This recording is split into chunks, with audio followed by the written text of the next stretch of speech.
Hello, everybody, and welcome back to episode 2 of the Showbound podcast. I'm your host, Michael Raskin, and once again, it's my pleasure to be joined by co-host Ethan Cardwell. Cardsy, how's it going? I'm doing good, Rask. Good to be on and super pumped about this episode. I think we got a real good one today.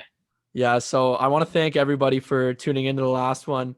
As we record this, we're the 17th biggest hockey podcast in Canada, and that's incredible just after one episode, man.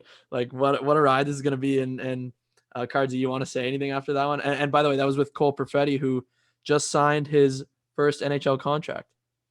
Yeah, obviously, huge shout out to Perfetti. Cole, obviously an amazing day for him and his family. And as we talked about, I was taking money off him. Now I won't feel so bad now that he signed that ticket, and I can continue doing it. But no, it's obviously a huge thing for us. Only one episode, and we're already 17th in Canada. So I think this is only the beginning for us, though. A lot of big things ahead with some amazing guests lined up, and just want to thank the fans and everyone who listened to the first video for all their support. Yeah, I was gonna say when I saw that he signed today, I was like, you should start maybe golfing with him a little more. But super exciting for him. And I don't know if you looked at the contract or if you spoke to him about it, but he could make a lot of money off these performance bonuses, man. I think he could make like $5 million by the end of this contract. Yeah, by the end of the 3 years, something like that. I'm pretty sure it's like 1.6 or something like that annually. So that adds up over time. And I mean, yeah, like you said, I already lined up a game for tomorrow, so I'll look to take a few more dollars off Unreal. my bank account a bit. This episode we got another fantastic episode. We're gonna be joined soon by Quinton Byfield. Ever heard of him? He's the second overall pick in this past NHL draft by the LA Kings. World Junior Gold medalist with Canada this past year. Highest drafted Black hockey player ever at second overall. And the former first overall pick in the OHL. And he was also the OHL and CHL Rookie of the Year. So, just an elite guest. And I'm really excited for this one. But before we get into it any further, I just want to say that these days we all need a vacation. But even if you can't get away to a beach, you can always take a swig of Olas. Olas mouthwash is the dentist formulated, better tasting mouth rinse, and it comes in a flask. Olas's marine bioactive complex contains natural ingredients like CoQ10, echinacea, and magnesium. A swig from delicious Olas can be your morning escape, your oasis in a bottle. And unlike big brands, Olas mouthwash gives you fresh breath without the alcohol. Olas mouthwash. This flask is better without alcohol. Visit olaswellness.com and use promo code SHOW at checkout to get 20% off of your first order. That's olaswellness.com, promo code SHOW. Okay, so Cardsy, I know you and I are both big Bachelorette fans.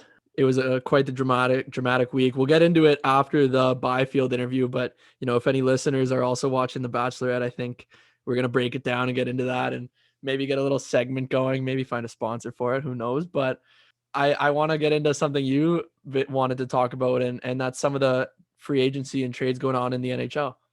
Yeah, I think there's a lot of good things going on in the NHL. Obviously, players looking for teams during free agency, and none bigger than the Pietrangelo signing in Vegas. And I obviously think it's a great step for that organization. They've been so close these first few years since they've originated, and I think there's a lot of big things coming for them, and this is just another step in that direction.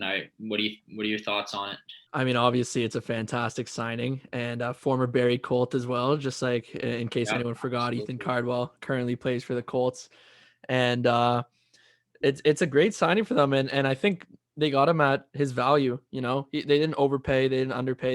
It's a good signing, and I'm excited for Vegas. I think everyone on that team wants to win, and they definitely have the team that it takes now, and with great coaches like Pete DeBoer and Steve Spott, and unbelievable management like Kelly McCrimmon, and I think they're in a fantastic place as a new organization in the NHL. Yeah, I can't doubt that at all. And I mean, who doesn't want to go to Vegas? It's a pretty easy place to want to sign, and that I feel like throughout the years we could see a lot of big signings there just because the appeal of playing in Vegas. Obviously, you get the warm weather year round, and if you're a gambler, Vegas isn't too bad for you either. So you're quite the gambler, Cardsy. You wanna get into some of your action this past week? Yeah, I like to gamble. I mean, I don't have the money to be putting big dough on the line here and there, but uh, I'll make my bets within reason. Don't like to spend too much. Pretty cheap actually, but no, I didn't have a great weekend. I think I lost only like $20 though, so I'm not Oh losing yeah, big yeah. money. 20's in air quotes, by the way. But no, I think if Showbound goes big, I'll start betting more. But I know tonight I got New England by 10 and the over at 42.5. I don't know if you're a huge football guy, but who do you got, New England or the Jets tonight? I got the Jets tonight. Not gonna put any money on it, but just to go against you and keep it interesting. I do want to go into a little more about the NHL free agency, though. You want to talk about Joe Thornton? Yeah, I think it's a great pickup for the Leafs. It adds another veteran in that locker room, and I think that's what they need. They're a young team. They're close. They have the skill. Now they're starting to put it together. Obviously, they got him really cheap, and I feel like he's going to be a good signing. I don't know how much points he's going to put up or what he'll do from a number standpoint, but in the locker room, he'll be great, and I think that's good for all the young players. As they're getting older now, I mean, Marner and Matthews aren't too young anymore. But I think this signing is a good opportunity to get Joe a cup and also help the Leafs improve as a franchise. And he's already playing now overseas, so I feel like he could come into the NHL a little bit a step ahead of everyone here. Yeah, so I want you to get into this as someone who's been traded this year. Um, and not that Thornton was traded, but someone who's gone to a new team this year.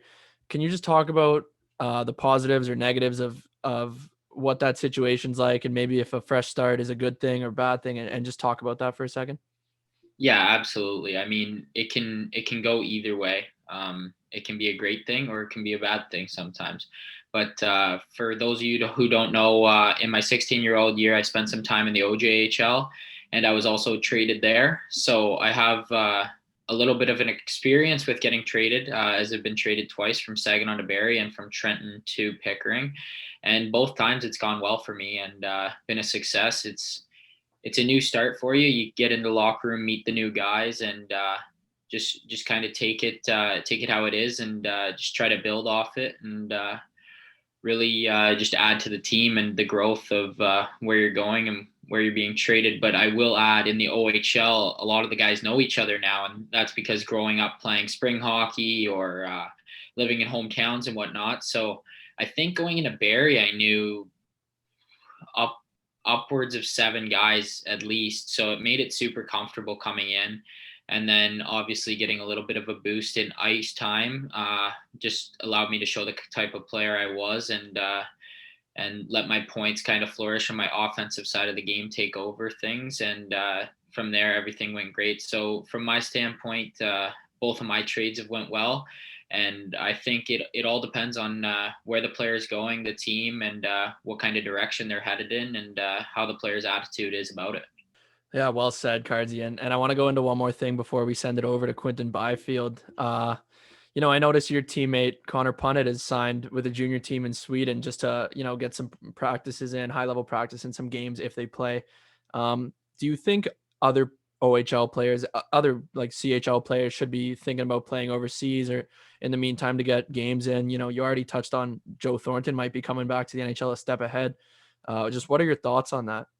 Yeah, I feel like there's pros and negatives to it, or pros and cons, sorry, and they add up both ways. So I mean, for people going over there from Canada, you have to go over there. I think you may get 8 or 9 games after with the Christmas break if they get back to playing. I'm pretty sure they're on a pause right now, Yep. but if they get back to playing, only getting 8 or 9 games in, and then flying back to Canada for a 14-day quarantine before going into a shortened camp, which you may be a little rusty at after 14 days in the house, not being able to do too much, no skating. So I feel like those are the cons of it.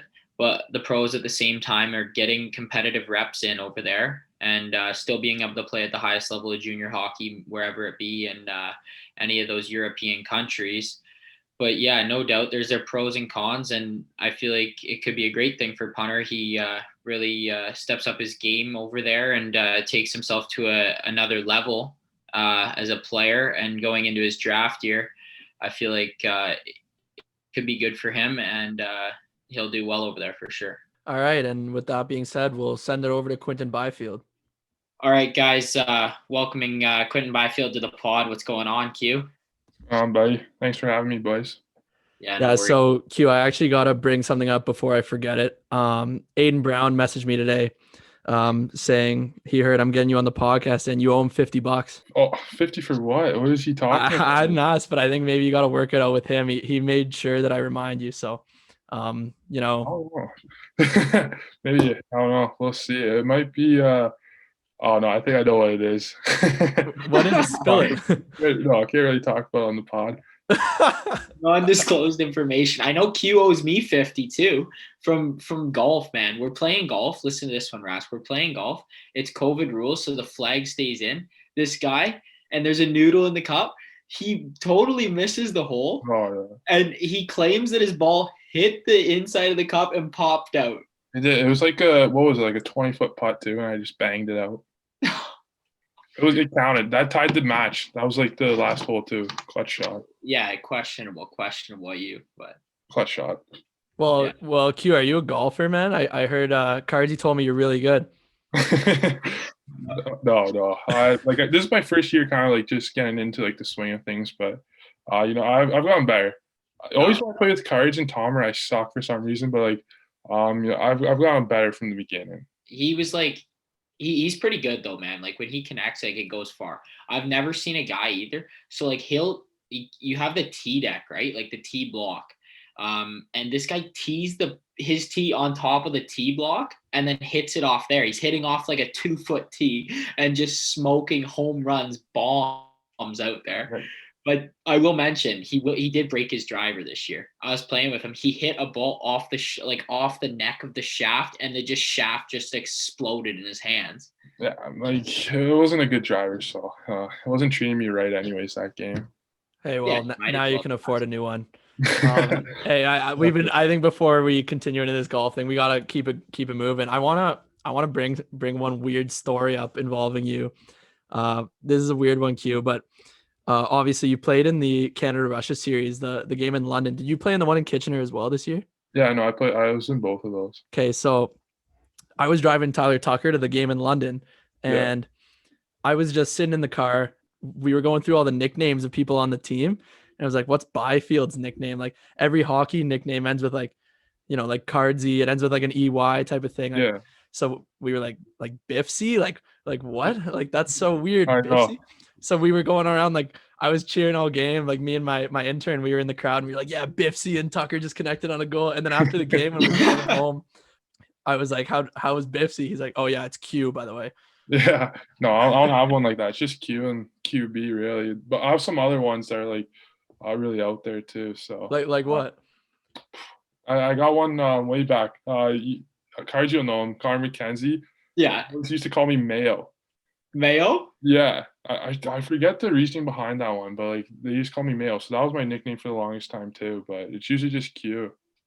Does anyone call you Quinton? I feel like that'd be weird in the locker room. It's kind of weird. Like when I hear that, I'm just like, I don't know. Yeah. It's like the first time someone meets me, or like they usually just call me like Byfield or something. But no, Quinton's a weird one. Like my parents don't even say that. So I'm gonna go through your whole career and stuff. But before I do, man, I got a lot of people like sending me notes and Cardsy notes about like stuff to bring up with you. And Cardsy, we'll name drop your buddy Jack Thompson, who says that you blow all your money on hut packs. Is that true?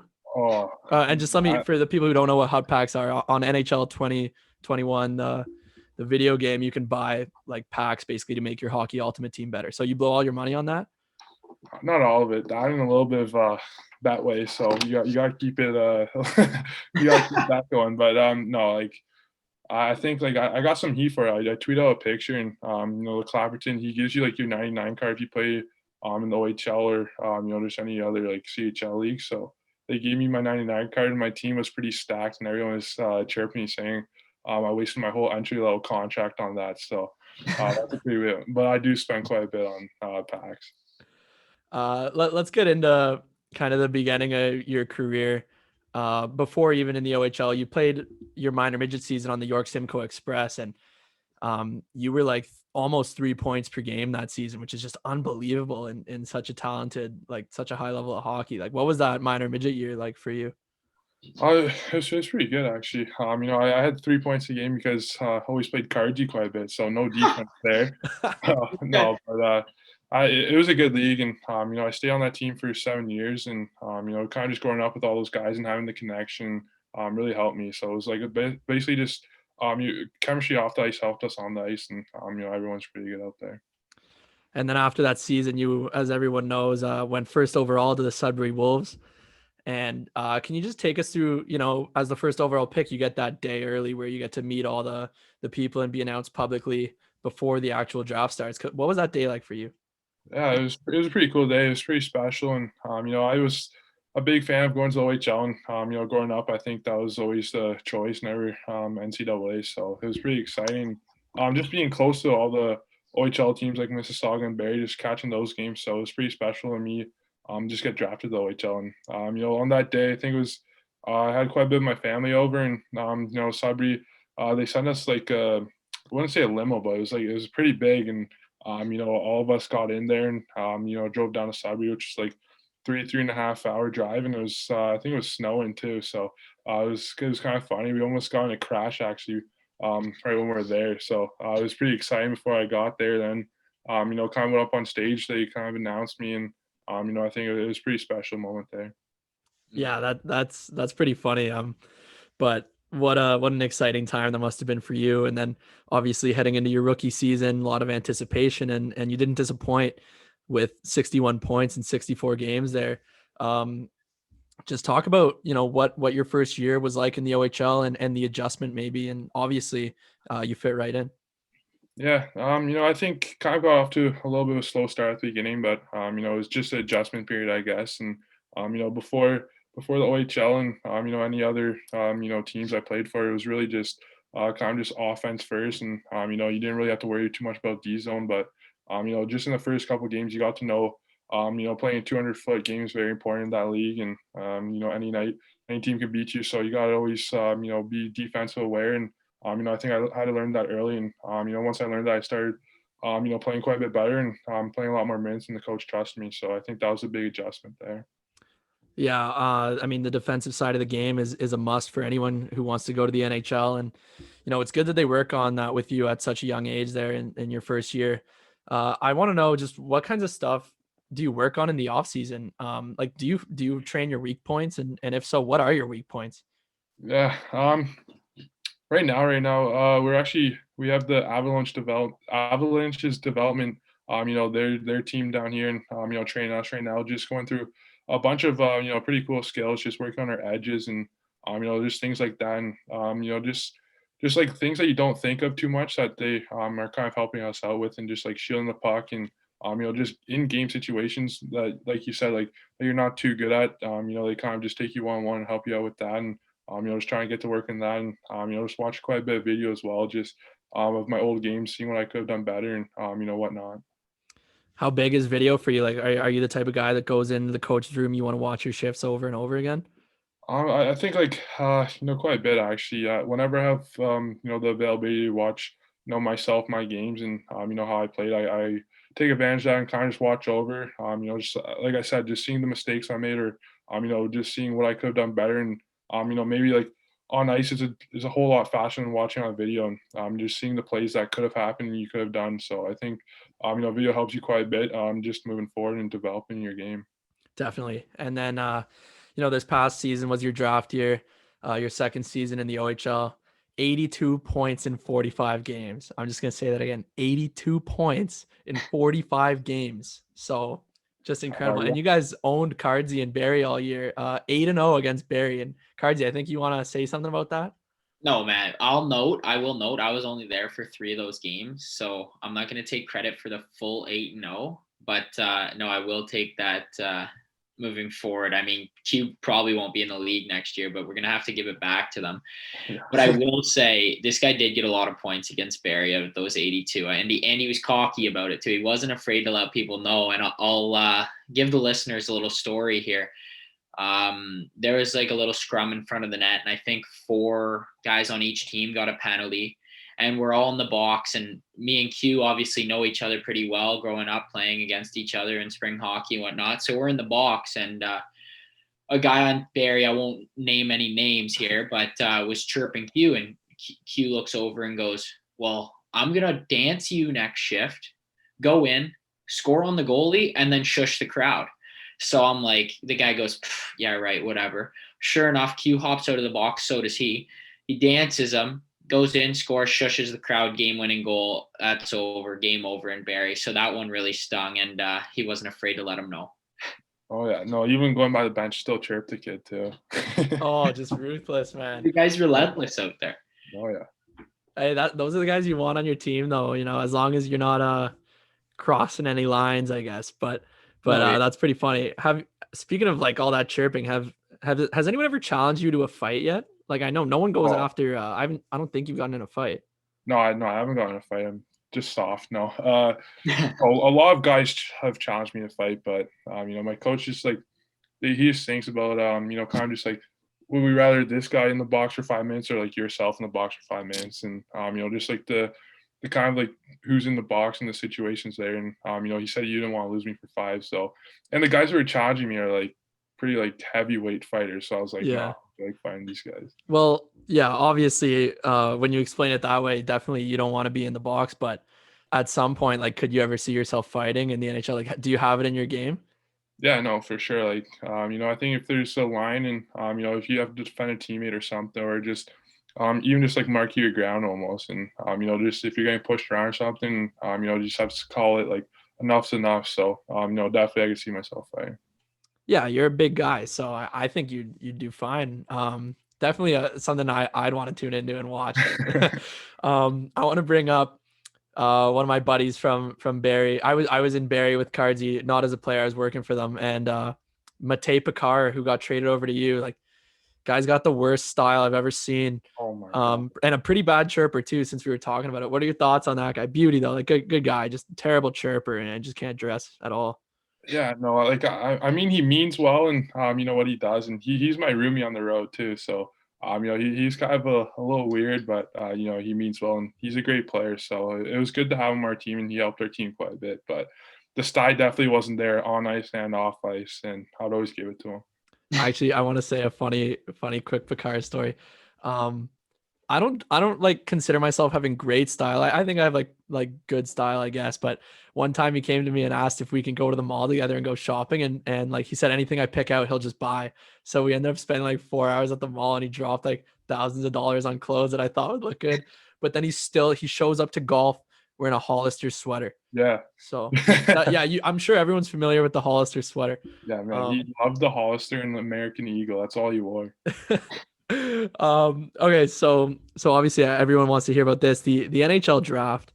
I want to know, I have a bunch of questions about this, but what were your expectations going in? I think it was clear that Lafreniere was the number one, but there was a little controversy maybe about who's going to go second and third. What did you think, and did you have a lot of contact with LA? Yeah, I had a lot of contact between both those teams, LA and Ottawa, and got quite a bit of Zoom calls with both of them. I think I had 4 with each of those teams, so it kept me busy during quarantine. I wasn't doing too much, other things. So, talked to both those teams quite a bit, and just talking about LA. And I think we really had a good connection with the Zoom calls and had a pretty good feeling. Just going into it with that, and LA. Ottawa also said if LA didn't take me, I wasn't slipping past them. So I knew it was one of those two teams, and excited either way, and happy it was LA. And before I even get into more about the draft stuff, I don't want to skip over the World Juniors actually before we even get into it, which was obviously a big part that rose your draft stock. But as a 17-year-old, I believe you were when you made the team, like a huge honor and something that not many people have done. What was that whole experience like? Training camp, winning gold, and just the attention. What was that like?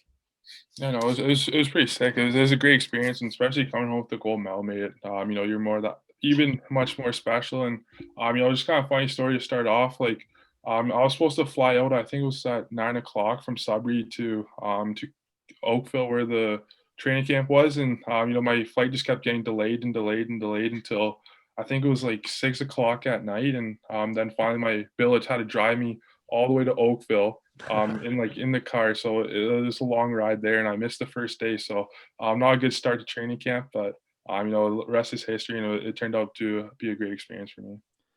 How did you find out you made the team? Um, that's a good question. I think it was the coach knocked on our door. I think it was Mark and Dale. They came to our doors and they just knocked on the door and I was just sitting there. I don't think I had my suit on. I think it was just like it was a weird wear I was wearing, and they just knock on your door and just kind of shake your hand, say congrats, and come downstairs in a couple minutes, and all the boys will be waiting there. So it was a pretty cool one. Who was your roommate there at the camp? At the camp, I think it was me and Nolan Foot at the camp, and then at World Juniors, it was Bernard Docker. Okay, interesting. Well, I was gonna say like if your roommate didn't end up making it, it could have Yeah. been really awkward, and Yeah. I'm sure a couple people had to experience that at the camp. So that's a little. Yeah, no, they got the phone calls down. Like the people who got caught got the phone calls down. Then, they got cut unfortunately, and then the rest of us kind of just stayed in the rooms until they knocked on the door and just, gave us that handshake. What a feeling that must have been. And back to the draft, I want you to just walk through the moment you got picked. I mean, if you might not even be able to remember it all, but like what an exciting time that must have been for you. Can you just tell us all about it? Yeah, so just on that day, it was kind of just a bunch of interviews and stuff happening. So it was a pretty exciting day going, just thinking about it, going back on. I was lucky enough to have some of my family over. Even due to the conditions and whatnot, I still had quite a bit of my family over, and just it was kind of weird. It was on Zoom, so it was a little bit different. And actually, it was on my computer originally, but I got disconnected like 5 minutes before the pick. So Oh, then no. one of my agents were there and they put up the computer and set it up like just in time. So then, just a minute before it got back up. So it was it was a little tight. So you might not have been able to see my reaction, but no, it was pretty cool. Just being with my family, just giving those guys the hugs, and they've been supporting me throughout my whole career, and just experiencing that with them was special. Highest drafted black player in NHL history. Just let that sink in. Like, what does that mean to you? What an honor. Yeah, no, it's definitely something huge, and just my parents, they never grew up with playing hockey or any background like that. So just all the support I've got on social media and stuff like that, and people reaching out to me is pretty cool. And just a couple of the hockey guys like Vander Kane and Subban just reaching out and giving me support is it was awesome, and can't wait to kind of just be a person just spreads awareness about the situation. Just allows kids to be able to join the game, and no matter what, they could succeed. So have you realized, maybe you can you've thought about it, but have you really realized that like you are going to be a huge role model to a lot of kids? Like, do you realize that position that you're in? Yeah, no, it's a pretty big position, and I gotta maybe clean up the act a little bit on that, but just with a lot of just young kids watching and looking up to you, I think you just have to be a good person and someone that they hope to be one day. And I think that's how I kind of looked up to a lot of hockey players when I was growing up, and just seeing them off the ice, and just being able to kind of like connect with them and just being able to just show the support back to them is awesome as well. Yeah, and for somebody is like Hugh, obviously he's a fun guy. He likes to have fun, and he's a good role model. So a lot of kids will look up to him and like to enjoy the game because of him and get into it. But going back to what you said a few minutes ago, Q, you mentioned social media, and you just take us through like what those few days after the draft were. I think Snoop Dogg and Magic Johnson reached out. How was that? Yeah, I know. Those are pretty crazy. Like, as I say, like, just like Magic, he's top five player of all time, and Yeah. arguably one of the best players, to play the game. Just I wouldn't even think this guy would know who I am, and just let alone just give me a little shout out on Twitter. It was, something awesome, and a lot of the guys had a lot of fun with that one, so that was pretty cool. And then Snoop Dogg as well, and just switch my nickname now from Q to QB, so I'm going to go with that one now. Yeah, you have to. I mean, when Oh, a guy for like sure. that's giving you a nickname, might as well, right?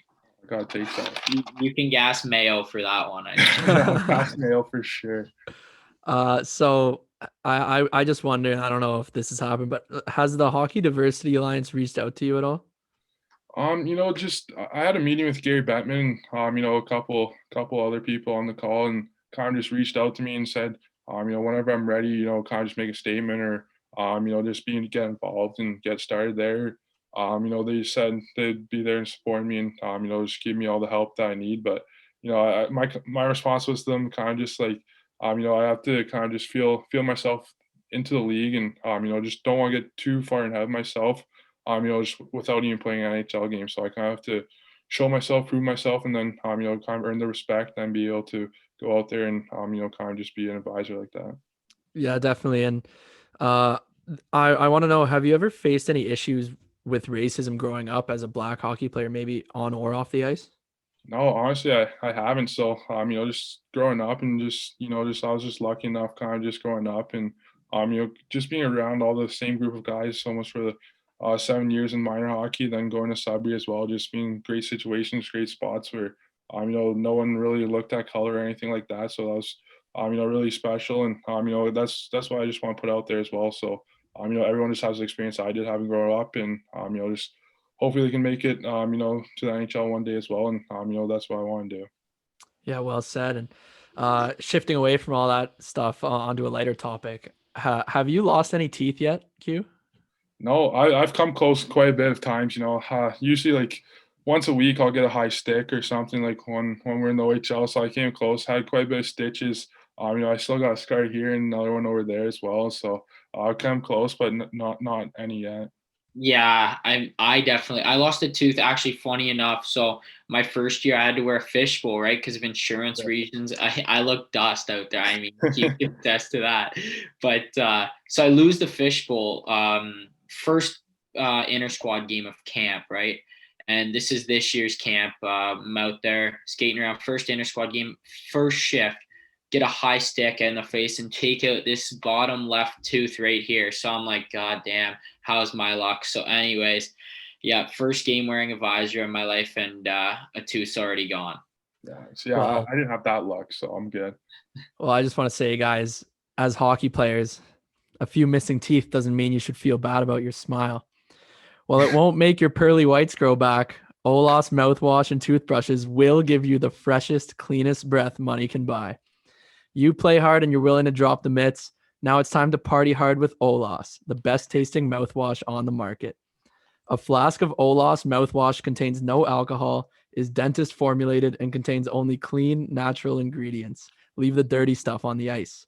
Make mouthwash fun again with Olas. This flask is better without alcohol. Visit olaswellness.com and use promo code SHOW at checkout to get 20% off of your first order. That's olaswellness.com, promo code SHOW. I just nailed that with Q laughing at me the whole time. Shout out Olas. Come on. Cards, you want to take it into a couple fan questions? Yeah, Q, we posted obviously on our Instagram, got a few fan questions coming in. So Actually, wait, I got to cut you off because one just came to me and I'm surprised a fan hasn't asked it. But have you bought anything with your contract money yet? Like, first of all, congrats on signing. We didn't even, I don't know if we mentioned it, but yeah, have you spent any money yet other than hot packs? Honestly, I still haven't even got the contract money, so I haven't. I had like a good advisors and good accountants, so they kind of helped me with that, and I get that. I think it's January, mid-January, I get the contract money, so I might have to buy something big there. I don't know. Maybe a couple more bow ties.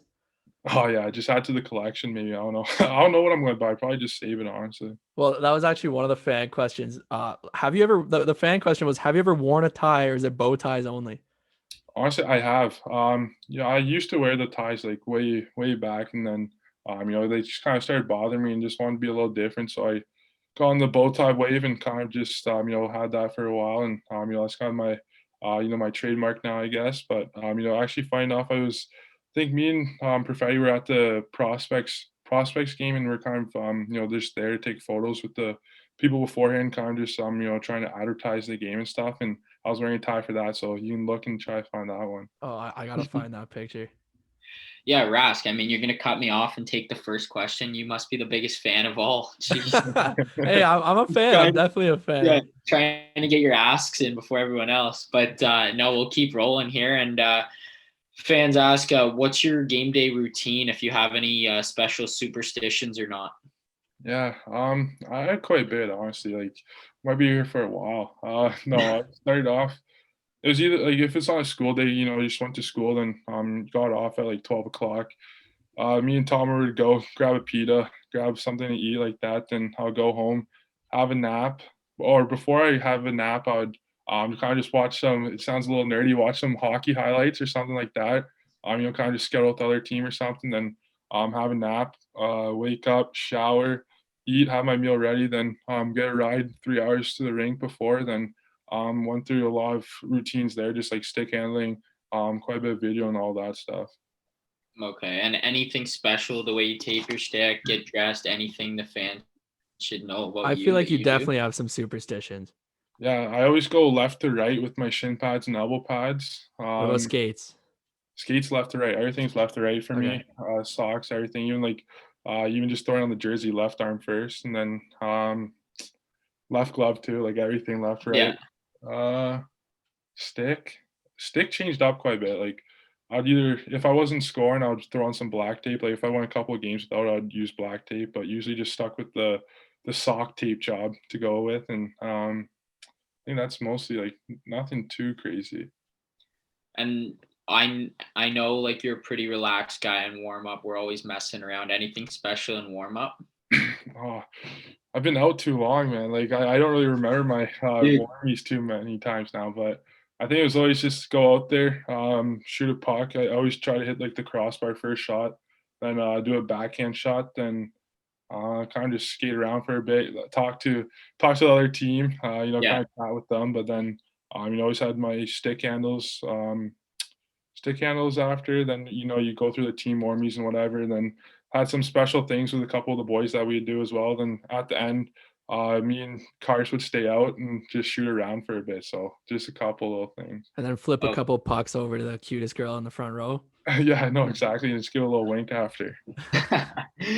All righty. We got if you had to pick another pro sport, what would it be? It'd probably be soccer. I played soccer, all the way until I think it was 13 or 14. Then I had to give that up, but played at a pretty high level, just rep soccer, and I think that'd be my go-to. Okay. And then you're obviously really good at hockey. What's something you're really bad at? Really bad at? Yeah. Like really bad at? Like I can't do like at all. Anything you're bad at all. Like doesn't have to be really bad. Oh, like I mean, like I can do like sports-wise, I can do like every sport. Like I'm not obviously the greatest, but like I can play and do fine in it. But I'm just looking at my room. I have a Rubik's cube. I can't figure that out. So there's something. Okay. Fair enough. Well, and then the last one for you. Who's the best and worst chirper you've ever played against in the OHL? The best chirper? I don't know if we had too many good chirpers, honestly. I think I was probably the best one, chirping up there. But I mean, it's pretty easy to chirp when you're probably the best player in the league. well, yeah. So no one could chirp me back to us. No, I think I'll give myself that one. Then worst chirper. We mentioned Pax. He was pretty bad, but I'll think of someone else on my team. Probably my first year, one of our OAs, Cole Candela. He got chirped by us. Like the rookies would chirp this guy, and he's an OA in the league, and he's just a bad chirper as well. He couldn't give it back to us at all. He just took it, eh? Oh yeah, funny. Our coach called him you're not supposed to say schmelt, but a fifth-year schmelt, so it's kind of funny. Yeah, that's out of the game now, eh? I know, all that but stuff's gone. Definitely was. Oh man, I want to know too before we wrap it up. Like, what's a week in your life look like right now? Like day to day, what does a week look like? It's nothing too much. Kind of just on the ice 2 or 3 times a week, then work out every day. So kind of stick to that schedule, and kind of just golf like every once in a while, probably 2 or 3 times a week. Then just kind of hang out with my buddies on the weekend. So nothing too special like that, but also quite a bit of just interviews and media stuff I have to do. Probably once a day or something like that, and just keeping busy. Yeah. Do you watching any Netflix shows or anything right now? You watch The Bachelorette like me and Cardsy? Oh, I do watch The Bachelorette. That's actually me and my billets. We watched The Bachelor last year. We watched that. What is it? Every Monday or Tuesday? Yeah, it is Mondays. Mondays during the season. Yeah. It was every Monday. I think I got Tomer into that too. We watched a couple episodes together as well. So that was a show I watched quite a bit. And I was watching the Outer Banks. That was good. Oh, that was a great show. Outer Banks was elite. And then also before we say anything else, Tomer, we keep referencing Tomer. We'll give him a name drop on the pod. That's Jack Thompson of the Sudbury Wolves, the Tampa Bay Lightning draft pick. Yeah, I think he's going to be coming on the pod at some point in the future too. So another exciting guest to look out for. But well, Q, man, it was a pleasure having you on. It was really fun, something I was looking forward to all week. So, I'm excited to see how the next couple months play out for you, and it's gonna be good. So thanks for doing this, man. Appreciate it. Right. Yeah, and I just want to say thanks. Obviously, a huge guest for us to get on as he's on his way to World Juniors here soon, and wishing you the best of luck there if I don't see you before then. And yeah, thanks for coming on, buddy. Right. Thanks for having me, boys. I think me and Karji might have to go golfing soon, though, before I leave. But thanks for having me. That interview was sponsored by Light the Lamp Hockey. These guys run a hockey clothing brand out of Edmonton, Alberta. They have some unreal products that are sure to turn heads at the rink or just around town. They put funny hockey twists on popular clothing items like Bender Pro Shops hats and Pondagonia sweaters and all that kind of stuff. It's pretty cool. You should go check out their Instagram at LTLHCKY and their website, ltlhockey.com. And while you're checking them out, why not take a look at their most recent summer drop? Their highly anticipated winter drop is releasing soon, so be sure you toss a follow and keep your eyes peeled for it. Yeah, that was an unreal interview with Byfield. What an honor and pleasure it was to have him on. Yeah, it's pretty cool. I mean, just our first episode, and we've already got a number 2 overall pick to the NHL, and a guy who's probably going to play this year. I mean, I think it's pretty safe to say he'll probably play this year. Yeah, I don't want to jinx him. I see the look you're giving. Yeah, I know. Anyway, let's get into the Bachelorette. I think as we record this, it's Monday, so I know there's going to be a new episode that comes out Tuesday, which is the day before this is going to air. So we don't know what's currently happening as we record this, but based on the 4th episode, Dale and Claire have gotten engaged. Yeah, and I'm a huge fan. I get the boys together, get together with a few of my buddies in the basement, and just watch it. We get a lot of chirps sometimes, but no, it's a lot of fun, and I love the show personally. It's so much drama. It's something to do anyway, especially during quarantine and sports are off right now. There's only football on, so it's something to watch definitely. And I mean, that's crazy. 4 episodes and there's already an engagement, and I feel like I don't even know if Dale wanted to get engaged right away. Like, it didn't seem like he was fully into it. I figured he would just figure that it was just going to be dating, and Chris kind of comes into his room and goes, yeah, no, she's looking for an engagement. Like, dude, yeah. I don't know. What would you do? Like, what would you do if you were put on the spot like that? If I was put on the spot like that, okay, it's off camera. If I'm put on the spot like that, I say no. But on camera, man, totally different world. Like, you pretty much, you don't have a choice if you're Dale. And let me say this, I'm going to spark some controversy here. I just saw this on Instagram. It showed up in like my Explore feed that there are rumors that Dale is not in it for the right reasons. I heard that he was seeking a career in television the last couple years, and he was doing anything it takes to win. So I think he might have been talking to Claire before the show started, man. I don't know. We're gonna find out, because they got the tell-all coming up too, and in the previews it gives a little sneak peek about Claire. It builds up the drama and everything. But yeah, man, he was the perfect guy. Like, I feel like he might have been acting. Like, he was so too good. Perfect. And he's a former NFLer for those people. Yeah, who don't know. Dale Moss, come on, what a last name. But he didn't do anything wrong, man. Like, he did everything he could to win, and obviously dominated the whole show and everything. But I don't know if they'll stay together. They still are right now, but who knows how long that's going to last. Maybe we could get Dale on the pod. Oh, yeah. I think everyone should be tweeting and Instagram tagging Dale to tell him to come on the Showbound pod. Yeah, we could get Dale on the pod. I mean, it's a hockey podcast, but why not mix in a football / Bachelorette star, right? He would be big for the podcast. And that guy, Jason, do you know the one I'm talking about? Yeah. He's also a former NFLer, I think. And man, that guy's milking every little thing. Like, they brought in this new Bachelorette, and he's like, oh yeah, I don't know if I'm gonna be able to do this. I opened up, man. Like, I opened up. I won't be able to just forget about this and move on. Like, yeah, man, like, she's engaged, like, she's off the show. Like, you get another chance. We get it, you know? Yeah. I mean, obviously he mentions like how he has like inner demons and stuff. And I mean, with mental health and everything, sure.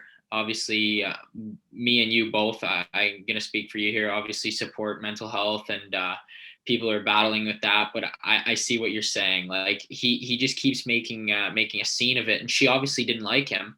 So I feel like that's the perfect way to move on. And at the end of the episode, he does go on. Yeah, and that was pretty hype. So it may have been just for the TV controversy too. They showed that so often.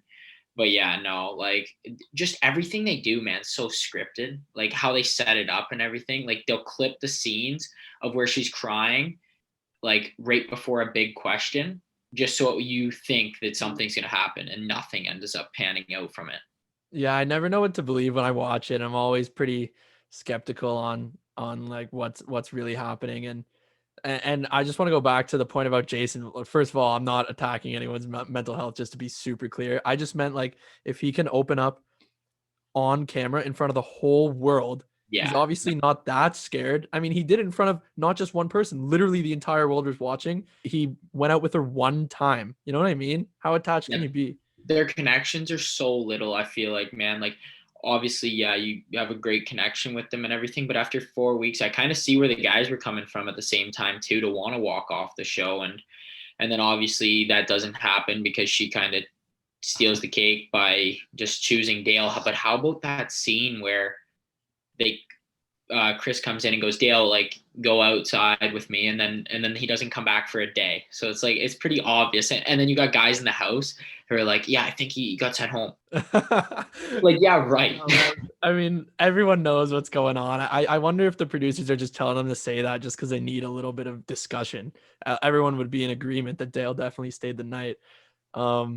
Yeah, I don't know. I mean, I think we've been going on about this long enough, but it's going to be a good topic. Maybe if we get some good feedback on it, maybe we'll keep it coming every week. We'll see what the fans want.